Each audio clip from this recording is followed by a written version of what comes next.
Reppin' Philly ain't a choice, it's a way of life. PhillyGoat.com is your one-stop shop for Philly pride. Use the promo code Jim Montgomery for 10% off. Look fresh, stay Philly, Philly Goat. Go Birds.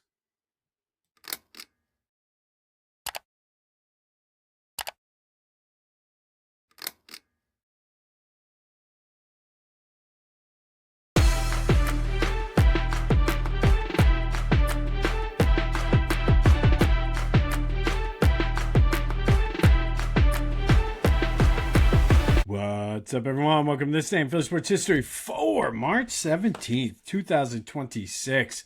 I'm your host, Jim Montgomery. Welcome to a Tuesday edition of the podcast, a St. Paddy's Day edition. And while the shirt is not green, just an example of what you can get at Philly Goat. Check out the Philadelphia Blue Jays shirt. Phillies changed their name to Blue Jays. Philly Goat, of course, has a shirt with it, so go check them out. Be sure to use that promo code. But it is Tuesday. Happy St. Patrick's Day, by the way, to everyone who celebrates. But Tuesday, motivation/positivity brought to you by the Clashing Conferences Sports Fan Network. We here at This Day in Philly Sports History are proud members of the Clashing Conferences Sports Fan Network. Go to clashingconferences.com to see how you can join and get involved today. All right. So this quote comes from Confucius, and it says, "It does not matter how slowly you go as long as you do not stop." And I like that because it teaches the value of persistence, patience, consistent effort, and just going with the flow and following your path, your roadmap. It may seem slow sometimes, trust me, but those steady steps toward progress will help lead you to whatever goal you want. And it doesn't matter if it's personal growth, whatever you want to do personally, whether you want to start a new hobby. If you just say you wanted to play guitar, you're not going to be Eddie Van Halen after the first lesson. But if you can continue the progression, you'll be fine. Whether you're learning and studying for a big exam, whether it be for work like a Series 7 or SATs or the GREs, the LSATs, whatever. Study, slow and steady. The fitness journey, dealing with that now. I'm frustrated because as I'm going back and a couple weeks in, I'm looking at where, for certain workouts, where my max was before I stopped lifting, and I'm not even close to there. But in 3 weeks, incrementally, I'm getting better. So take those small steps, even tough times. We talk about it all the time. Tough times don't last. Tough people do. The tough people are the ones that continue to make those small steps toward the journey. Might not be pretty, might be gritty, might be grimy, but as long as you're taking those small steps, you're going to be okay. And if it's something that's easy, and if you're jumping through, leaping through those steps, maybe you're not challenging yourself. Maybe you need to up your goal. Do you want to just skate by? Or do you want to work hard? Do you appreciate it more? So those small steps, those incremental wins, those small little wins are what keeps you going. And if it is too easy for you, push for more. Don't settle. Challenge yourself. If you're running a marathon, which I've done, I didn't go out and run 26 miles the first time. Started off 3 miles here, 5 miles there, 8 miles, 10, 12. Eventually getting up to where you want to go. So you got to work and train your body, train your mind to get where you want to go. I've said this quote before from a great person I got to know, Dave Sherapan. Always forward, never straight. Sometimes you might move a little sideways in order to move forward. That's okay, as long as you're pushing forward. And that's what Confucius is saying here. It doesn't matter how slowly you go, as long as you don't stop. Because when you stop, you're not achieving anything. So take those small wins, take those small steps, and continue to work through and toward your goal. Hopefully, that will get you through your weeks. You can take something away from that. That was Tuesday motivation/positivity, brought to you by the Clashing Conferences. Go to clashingconferences.com to see how you can join today. All right, some World Baseball Classic news. United States and Venezuela tonight for the championship. Italy couldn't get it done. The Philly tie in there, though, was Aaron Nola didn't pitch bad. Gave up a meatball in the fourth inning like he always seems to do. But overall, pitched well. Michael Lorenzen was the one that couldn't get it done. Another Philly tie there. So it's USA, Venezuela tonight. Hopefully, lots of talk yesterday and even this morning about Bryce and his struggles at the World Baseball Classic, hitting 167. I don't know if I'm that concerned about it, considering these are the best players in the world, considering it's still technically spring training. If it's May or June and he's hitting 167, I'm a little concerned. People were talking about him not being able to catch up to fastballs. Again, it's spring training. Talk to me in June, and then I'll have concerns. I have a feeling he's pressing a little bit due to the comments that allegedly did not bother him about not being elite. I don't think anybody believes that, so we'll see what happens. But World Baseball Classic tonight, not concerned about Bryce Harper yet. Excuse me.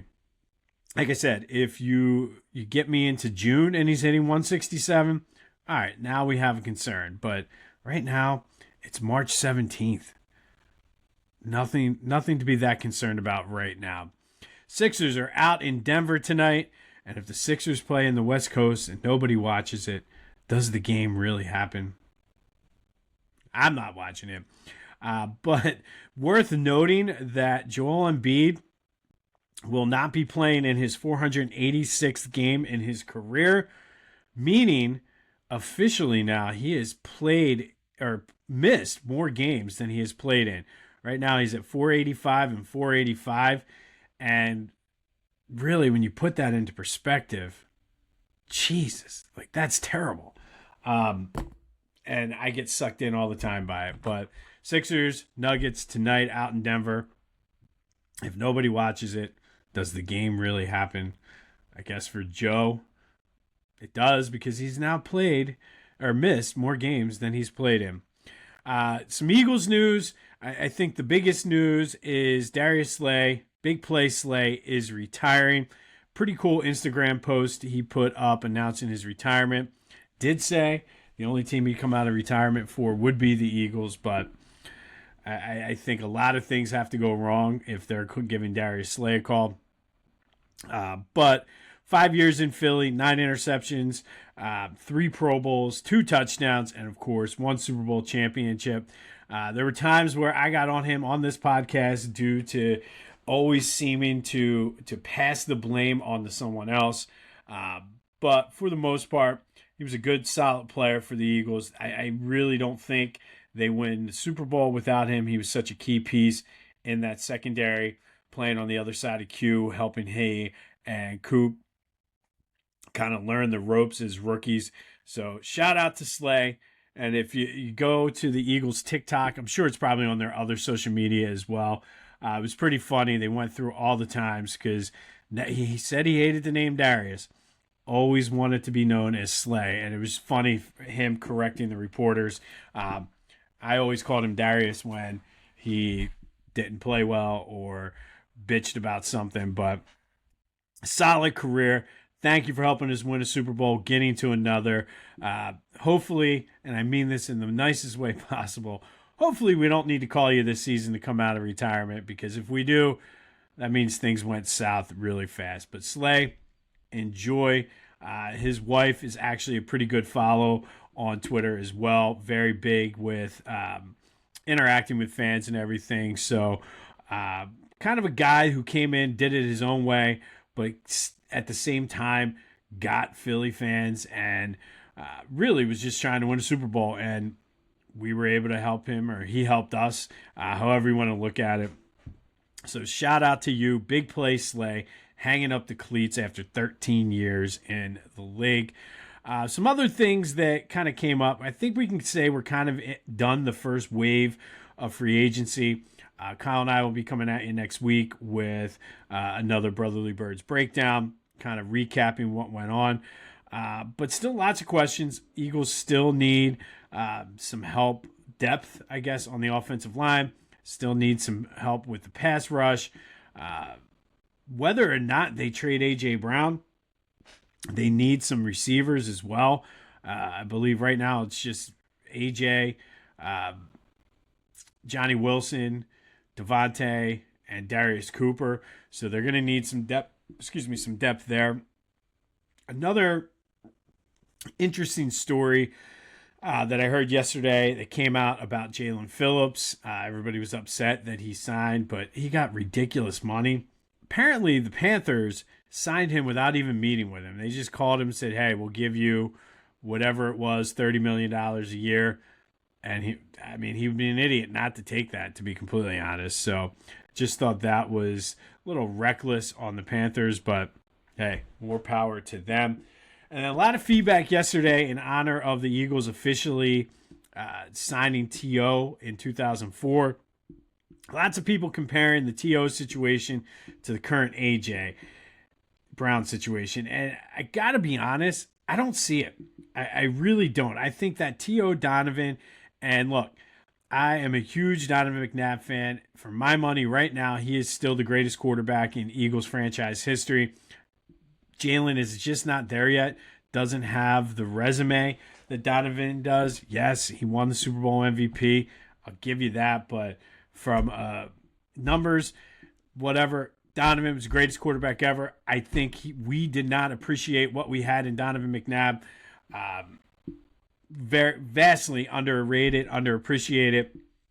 But that whole T.O. situation, to me, was on Donovan. You knew what you were getting with T.O., but Donovan let his ego. And I think that's where the difference between this situation and that situation is yes, both of these players have an ego. And is there something that probably is rooted in AJ wanting to be out with his relationship with Jalen? Most likely. I mean, there's enough smoke to think that there's something there. However, Jalen is just like, all right, whatever. Lets him do his thing. And if Donovan would have let T.O. do his thing and not been like, oh, this, that, and the other, it would have been fine. And I think the other differences, too, with the A.J. Brown situation is some of it is just the offense. Like, he wants the ball. And I've heard a lot of people say, oh, he's a diva. Most wide receivers are divas. Most wide receivers want the ball. I want a guy who wants the ball, to be quite honest. However, this is not a pass-first offense. It hasn't been since Nick Sirianni took over. So maybe it's more that than the relationship with Jalen, because I've talked about it I don't know how many times. You can have a working relationship with people you don't like. I do it every day. Every day. There's a ton of people that either I used to work with or I currently work with that I would not want to hang out with on a Friday night. Wouldn't invite them to an Eagles game with me. But you still have that working relationship. And I think that's what we have with Jalen and AJ, which we didn't with Donovan and T.O. Donovan went at no parts of having that working relationship with T.O. T.O., for everything he did when he got on the field, he gave 110% every time. And I think that's the difference between Terrell Owens and A.J. Brown. And lots of people saying, oh, A.J. lost a step. I don't know if A.J. lost a step. Maybe A.J. just was like, F you, I don't want to be here. I'm not putting in effort. And I don't know. Maybe he did lose a step. And I don't know. And I've been on record as saying, we're a better team with A.J. Brown. I want A.J. here. But to compare it to the T.O. Donovan dynamic, I just don't think it's there. But would love to know your thoughts on A.J. Brown situation, comparing it to the Terrell Owens situation. 267-495-8531. I can be convinced. Maybe it is the exact same. I think it's different.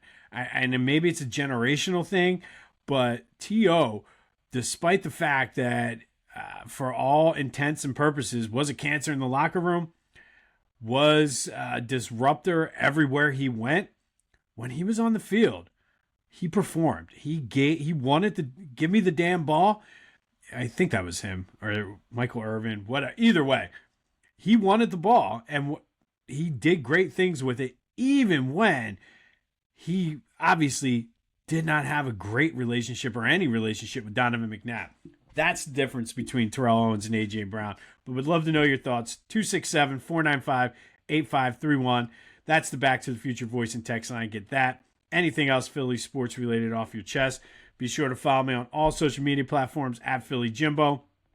Subscribe to the YouTube channel, Jimbo_Mont, post clips. That's where the new project I'm working on with the Philadelphia Sports Hall of Fame, it'll all be posted there. So subscribe there. I mentioned the Brotherly Birds breakdown. All episodes are available there. We'll be coming out next week with a new episode. Obviously, I mentioned the Philadelphia Sports Hall of Fame. The new fan vote is out. The ballot is out. The link is in the description. Go fill out the ballot, and if your ballot is the closest to the actual induction class this year, you receive 2 free VIP tickets, get you in for the reception, everything. It's always a good time having drinks and mingling with some of the greats in Philly sports. So fill that out for your chance to win the 2 VIP tickets. And then yesterday, due to the weather, which never really materialized the way I think they thought it was, good luck to the Upper Dublin girls tonight in their game against Carroll up in Ben Salem. They're looking for a spot on Friday night in Hershey for the state championship. Turn heads and bring the hype with a custom hype chain from Lotwin. Perfect for youth sports, fantasy football, or just flexing your pride.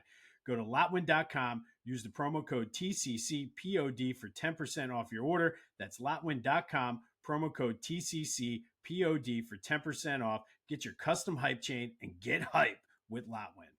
All right, March 17th. First, we're going to go back to 1995. And on this day in 1995, number 9 and 3 seed Villanova opened the tournament versus Old Dominion. The Wildcats are making their first appearance in the NCAA tournament since 1991.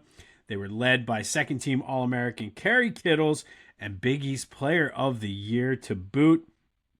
Kittles led the Wildcats with 22 points, but Petey Sessions for Old Dominion dropped 35 as the Monarchs upset the Wildcats 89-81 in triple overtime. I remember this game well. Villanova came in as 12-point favorites, and it led to questions about whether Kerry Kittles would return for his senior season. Spoiler alert, he did. But this loss by Villanova came a day after Penn, Drexel, and Temple also lost in the first round. So not a good day, good opening week, I should say, in the 1995 NCAA tournament for Big Five teams. But Villanova on this day upset 89-81 in triple overtime by Old Dominion in the first round. Fast forward to 1997, and as bad as things are with the Eagles, or you think that things are bad with the Eagles, and I think this is a good history lesson for some of you young bucks out there who really, growing up as Eagles fans, you know nothing but winning. There is a whole generation out there of Eagles fans, Philly fans in general, who know the Phillies making the playoffs, who know the Eagles making the playoffs every year, the Eagles winning Super Bowls. It wasn't always like that. So, on this day in 1997, one of the Eagles' top free agent acquisitions of the season, or the offseason, they held a press conference announcing him on this day, and that would be free agent kicker Chris Boniol from the Dallas Cowboys. Yes, they held a press conference for the damn kicker. The big free agent signing that offseason was Steve Everett, who played center up until Andy Reid got here. I think he even played his season with Andy, or under Andy. But the second biggest acquisition that season was a kicker, Chris Boniol. Now, to his credit, Chris Boniol was one of the best kickers during his time with the Cowboys. They just couldn't afford to sign him. You probably know where this is going. Chris Boniol in Philly was an absolute disaster. 69% field goal percentage in 2 years, 7 for 20 in 40-plus yards. Now, that seems even worse by today's standards because kickers are hitting it with regularity 50-plus yards, 60-plus yards. But back then, a 40-plus yard field goal, while it was tough, you expect to make more than 7 out of 20. And then you have the disaster that season on Monday Night Football. Wasn't necessarily his fault. It was Tommy Hutton who dropped it. But the whole Chris Boniol experience was a disaster. The fact that the Eagles held a press conference to announce the signing of a kicker tells you all you need to know. So, young bucks out there, please, please, please appreciate what you have, because it wasn't always like this. And we can very easily, we're 2 bad seasons away from going back to this era. So enjoy it, because this is part of why I do this podcast, to make sure the next generation understands the trials and tribulations that we went through as Phillies fans. Guys are spoiled. And it's not, hey, more power to you. I wish I was spoiled like that as a kid. But I'm just trying to keep you grounded here when you start saying things like, 11 wins and we lost in the first round of the playoffs. That was like the high point of, although no, I mean, even when I was a kid, the high point was losing in the wild card. So appreciate what you got. But Eagles announced the signing at a press conference of Chris Boniol on this day in 1997. A goddamn kicker. Jesus. All right, fast forward to 2018. Number 2, Villanova thumped Alabama 81-58 in the round of 32. Mikal Bridges had 23. Dante DiVincenzo had 18 points off the bench as the Wildcats were Sweet 16 bound, looking for their second title in 3 years. Spoiler alert, they get it. And then fast forward to 2022, Flyers beat the Predators 5-4 at the Wells Fargo Center. 5 different Flyers scored goals, but the story was Claude Giroux played in his 1,000th and final game as a member of the Philadelphia Flyers, as he was traded 2 days later. So one of 2 Flyers to play in 1,000 games for the Flyers, or 2 men to play 1,000 games for the Flyers, as Flyers beat the Predators 5-4 on this day in 2022. And that leads us into today's trivia question. Who is the only other player to play 1,000 games and has the most games played in Flyers history? Hit me up on the Back to the Future voice and text line 267-495-8531, or hit me up on the Discord, which the link is in the description. But who are the only other Flyer besides Claude Giroux to play in 1,000 games for the team?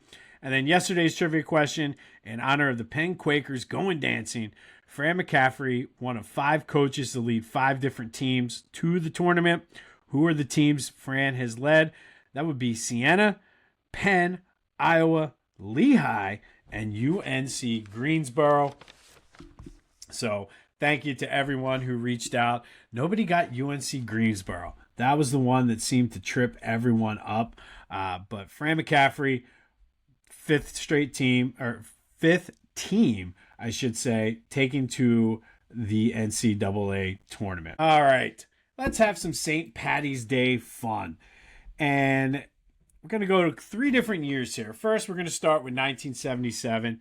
Tug McGraw, who always said that St. Patrick's Day was his favorite holiday, tried to wear a green jersey down in the Phillies Clearwater spring training game. He dyed his jersey green.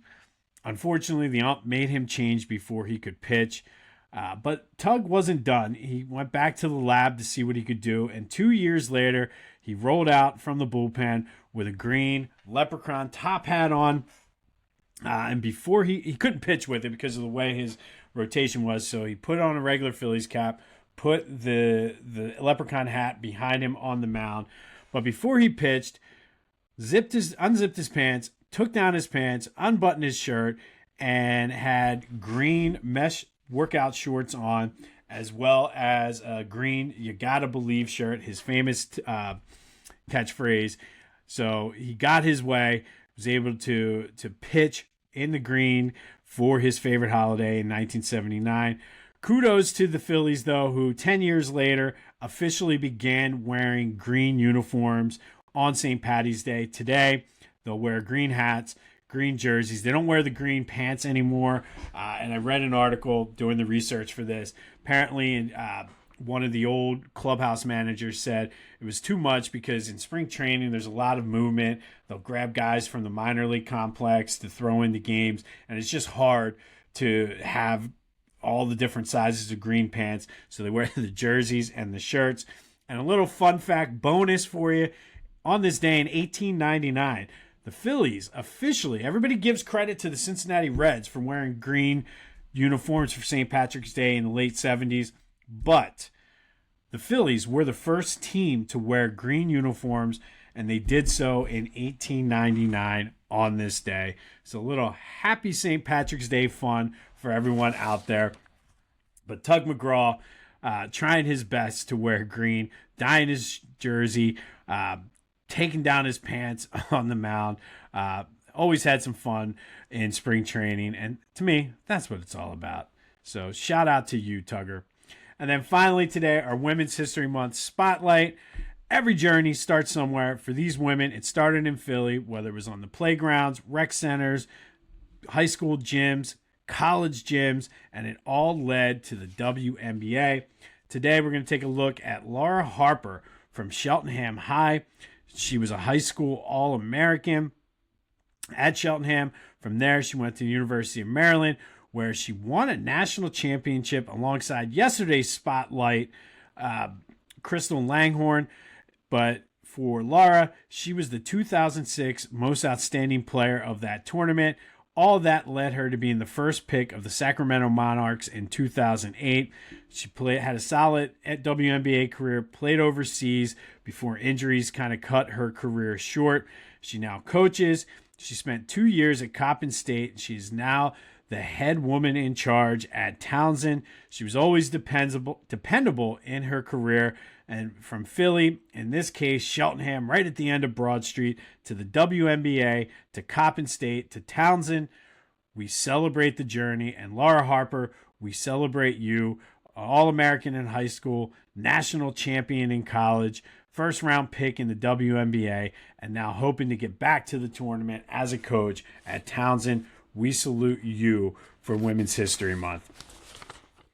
On this day in 1977, Tug McGraw tried to dye his uniform green in honor of his favorite holiday, St. Patrick's Day. Unfortunately, the umpire said, "Not so fast, my friend." On this day in 2022, Claude Giroux played in his 1,000th and last game as a member of the Flyers. 2018, Villanova thumped Alabama en route to their second national championship in 30 years. This was in the round of 32. Eagles hold a press conference for Chris Bonio on this day in 1997. Remember, kids, enjoy it. Enjoy what you got. Appreciate it. Nothing else. Appreciate it. Sad first opening weekend of the tournament for the Big Five back in 1995. Number 9, Villanova upset by Old Dominion in triple overtime, 89-81. A day after Penn, Temple, and Drexel also lost in the first round. Just not a good day at all. We'll have an update tomorrow on anything Phillies. Good luck to the United States as they look to win the World Baseball Classic. Good luck to the Upper Dublin girls team as they look to clinch a spot in the state final on Friday night at Hershey. And remember, does not matter how slowly you go, as long as you do not stop. And that is from our old friend Confucius. So hopefully our sports teams can also take that advice. This has been This Day in Philly Sports History for March 17th, 2026. My name is Jim Montgomery. Go have yourselves a happy St. Patrick's Day. Be safe out there. Have a Guinness for me. And until next time, I'll see you when I see you.